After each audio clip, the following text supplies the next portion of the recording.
खुदा का कलाम एक जिंदा रोशनी है।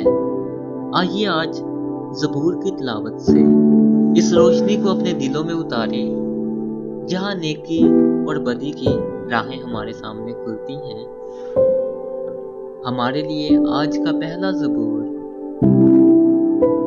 मुबारक है वो आदमी जो शरीरों की सलाह पर नहीं चलता और खताकारों की राह में खड़ा नहीं होता और ठट्ठाबाजों की मजलिस में नहीं बैठता, बल्कि खुदावंद की शरीयत में उसकी खुशनुदी है और उसी की शरीयत पर दिन रात उसका ध्यान रहता है।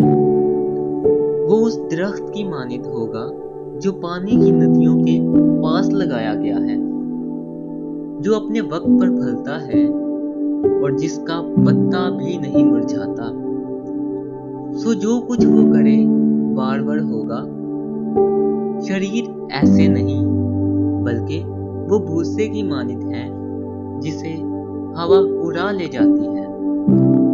इसलिए शरीर अदालत में कायम ना रहेंगे, ना खताकार साधकों की जमात में, क्योंकि खुदावंद साधकों की राह जानता है, पर शरीरों की राह नाबूद हो जाएगी।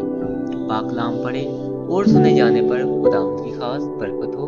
खुदावंद का शुक्र हो। आमीन। ये था ज़बूर नंबर 1।